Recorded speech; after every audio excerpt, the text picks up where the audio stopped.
Hello friends, welcome to our channel. అందరు ఎలా ఉన్నారండి? బాగున్నారు కదా? రండి ఒక కప్పు మసాలా టీ తాగుదాం. ఏమంటారు? చాలామందికి చేయడం వచ్చు, కానీ ఒకసారి నేను చూపించే మెజర్మెంట్స్తో చేసి చూడండి. మీకు ఎలా వచ్చిందో నాకు కామెంట్ సెక్షన్లో తెలియజేయండి. ఏం లేదండి, ఈ టీ మనం ఎక్కువ తాగటం వల్ల చాలామంది ఏమంటూ ఉంటారంటే హెల్త్ పాడైపోతుంది, టీలు కాఫీలు మానేయండి అంటారు. కాదండి, ఇలా కనుక మనం హెల్తీగా టీ చేసుకుంటే అవి మనకి హెల్త్కి ఇమ్యూనిటీని పెంచడానికి హెల్ప్ చేస్తాయి.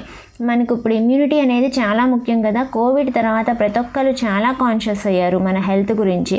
అట్లాంటప్పుడు ఇలాంటి టీలు తీసుకోవడం వల్ల డైజెషన్ పెరుగుతుంది, ఇమ్యూనిటీ పెరుగుతుంది. ఇంకా దాంతోపాటు విటమిన్ సి ఉండటం వల్ల, యాంటీ ఆక్సిడెంట్స్ ఎక్కువ ఉండటం వల్ల కార్డియోవాస్కులర్ డిసీజెస్ అంటే గుండె జబ్బులు అట్లాంటివి రాకుండా మనం కాపాడుకోవచ్చు.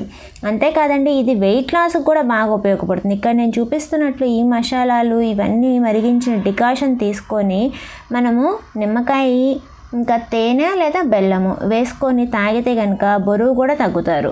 అంత యూస్ఫుల్ ఉందన్నమాట. ఎందుకంటే అల్లం ఉంది కదా, ఈ వాటిల్లో మనకు వచ్చే వైటమిన్స్ మినరల్స్ వల్ల మనకి వెయిట్ లాస్ కూడా జరుగుతుంది.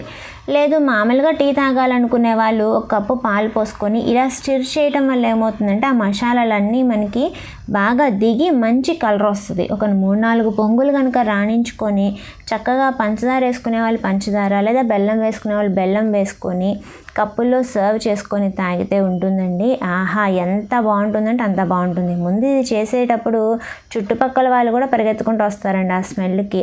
మరి మసాలా టీయా మజాకా అంతే ఉంటుందండి. ఫ్లేవర్ బాగుంటుంది. ఇంకా ఆ ఫ్లేవర్కి మన మూడ్ కూడా చాలా రిఫ్రెష్ అయిపోతుంది అనమాట. ఎన్ని టెన్షన్స్ ఉన్నా, ఒకవేళ మూడ్ స్వింగ్స్ ఉన్నప్పుడు ఒక్క టీ మసాలా టీ చేసుకొని తాగారంటే చాలా బాగుంటుంది. వెయిట్ లాస్ కావాలనుకున్నాలో ముందుగా చెప్పుకున్నట్టు డికాషన్లో కొంచెం తేనె నిమ్మరసం వేసుకొని తాగితే వెయిట్ లాస్ చూస్తారు. టీ నచ్చితే కనుక లైక్ చేయండి, షేర్ చేయండి, కామెంట్ చేయండి. సబ్స్క్రైబ్ చేసుకోకపోతే సబ్స్క్రైబ్ చేసుకోండి. Thank you.